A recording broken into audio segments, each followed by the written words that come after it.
Welcome to a deep dive into the world of secret societies, government secrecy, and the mysterious connections that tie together historic events, personal tragedies, and global conspiracies.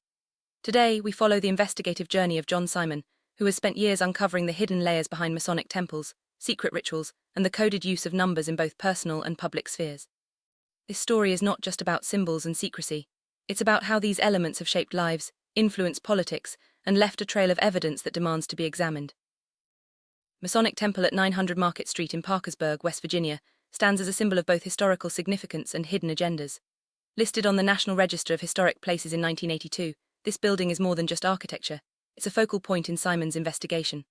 By analyzing statistical data and historical records, Simon draws connections between the temple, secret rituals, and events like the September 11th attacks. The numbers, dates, and addresses all seem to form a web, linking personal experiences with national tragedies. Simon's approach is unique. He deciphers numbers and dates as coded markers. For example, the address 900 Market Street, when combined with other numbers, points to personal addresses and significant dates in Simon's life. These calculations, such as the 6240 Malvern address and the 2604-day span between his divorce and the Bush-Gore election, suggest a pattern of manipulation. Simon believes these numbers are not random, but are intentionally used by secret societies to orchestrate events and maintain control. Delving into Simon's personal history, we find allegations of fraudulent inducements in both marriage and divorce.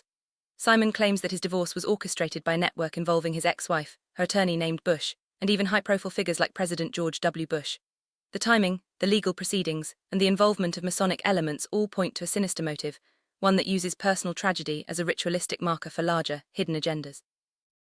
Story expands to the origins of Freemasonry, tracing back to the First Grand Lodge in 1717 and the publication of their rulebook in 1723. Simon highlights the use of ritual, symbolism, and even controversial practices within these societies. He draws parallels between the anniversaries of Masonic events and significant moments in his own life, suggesting that these dates are chosen for their ritualistic power and coded meaning. Simon's investigation points to the involvement of US presidents and political figures in secret societies. He alleges that George W. Bush, a self-identified Freemason and Skull and Bones member, and Dick Cheney, believed to be a secret Freemason, played roles in events like 9/11.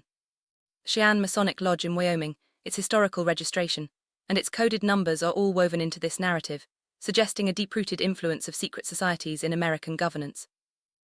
Freemasonry's influence is not limited to the United States. Simon argues that its origins in England and the British Empire have allowed it to shape politics, architecture, and community life across the globe. The secrecy and oaths taken by members create a network that transcends borders, affecting everything from local governance to international events. This global web, according to Simon, is responsible for orchestrating tragedies and manipulating the course of history. Central theme in Simon's report is the use of numbers and rituals to orchestrate events like the September 11th attacks. He believes that the patterns found in flight numbers, dates, and even the number of seats on planes are not coincidental. Instead, they are part of a larger ritualistic framework used by secret societies to mark and manipulate significant events, with Simon himself being used as a statistical marker. Simon has submitted extensive statistical evidence to support his claims, including data on flight departures, seat assignments, and airport locations related to 9/11. He believes that these patterns, when analyzed, reveal a secret society's hand in orchestrating the tragedy. Despite the clarity of this evidence, Simon laments the silence of political leaders and the lack of accountability among those in power. Story of Flight 93, which crashed in Somerset County, Pennsylvania, is given special attention. Simon draws a parallel between the location and his own family history, noting that his biological mother's second marriage was to someone named Somer, a name linked to English nobility and the War of the Roses. This historical conflict over succession and power is echoed in Simon's narrative, suggesting that the same tactics of manipulation and betrayal are at play today. Simon explores the War of the Roses, a series of dynastic conflicts in England, to illustrate how power struggles, betrayal, and secret alliances have shaped history.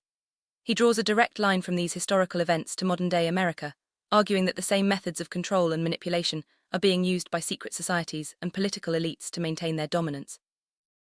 Simon believes that the British film industry and Hollywood have played a role in perpetuating these secret codes and rituals. He cites films like Wolf of Wall Street and A Few Good Men as containing hidden references and statistical markers that corroborate his allegations. The casting, props, and even release dates are seen as part of a larger scheme to signal and reinforce the power of secret societies. The 2013 film Wolf of Wall Street is presented as evidence in Simon's case. He analyzes the cast, director, and release date, finding patterns that align with his own life and the events he investigates. Simon alleges that the film's production and content are part of a broader conspiracy, serving as both a reflection and a reinforcement of the secret society's influence in finance, politics, and media. Simon's investigation extends to powerful figures like Mike Bloomberg and Larry Silverstein. He examines the founding dates of Bloomberg LP, Silverstein's lease of the World Trade Center, and their statistical relationships. These dates, when calculated, reveal numbers that Simon believes are coded references to secret society rituals and the events of 9/11. The connections between finance, real estate, and tragedy are laid bare. Beyond numbers and dates, Simon points to physical evidence, ritual marks and symbols burned or carved into his body. The three-dot triangle, a symbol used in logic and mathematics, is found on Simon's nose. He interprets this as further proof of his role as a marker in the secret society's coded system. These physical signs, combined with statistical evidence, form a compelling case for the existence of a hidden agenda. Film A Few Good Men is dissected for its hidden references to Simon's life and the broader conspiracy. From the car models to license plates and props, Simon finds coded messages that align with his own experiences and the timeline of events. He argues that Hollywood is complicit in signaling and perpetuating the rituals and power structures of secret societies. Simon turns his attention to the Public Health Service Act of 1944, highlighting its vague language and the potential for abuse. He believes that the law has been used to mask medical neglect and psychological abuse, particularly in his own case.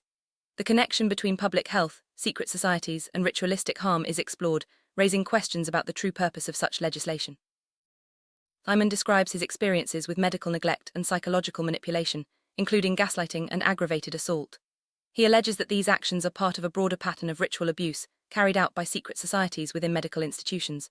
The refusal to acknowledge his injuries and the use of radiological procedures are seen as further evidence of a hidden agenda. Simon draws a connection between the infamous Black Dahlia murder of Elizabeth Short and his own forced move to Mt. Baldy in 2001.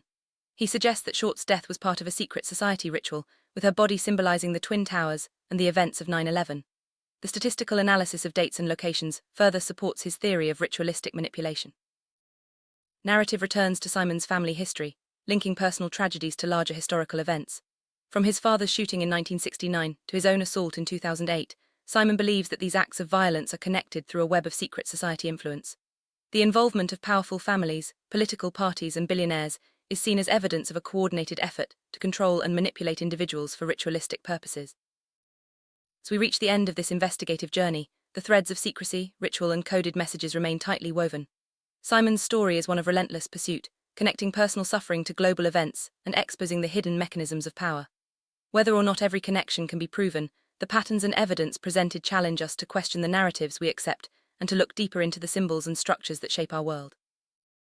Let's take a closer look at some of the visual evidence Simon has submitted.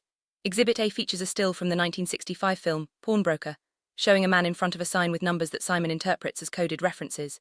These images serve as tangible proof for Simon's claims, linking film, numbers, and personal history in a single frame. Exhibit B presents an archival image from the Tate murders, showing a woman under color of law and a murder suspect. Simon claims a visual match to his ex-wife and her mother, further tying his personal life to infamous crimes and secret society rituals. These images, along with the statistical and narrative evidence, form the backbone of Simon's ongoing investigation.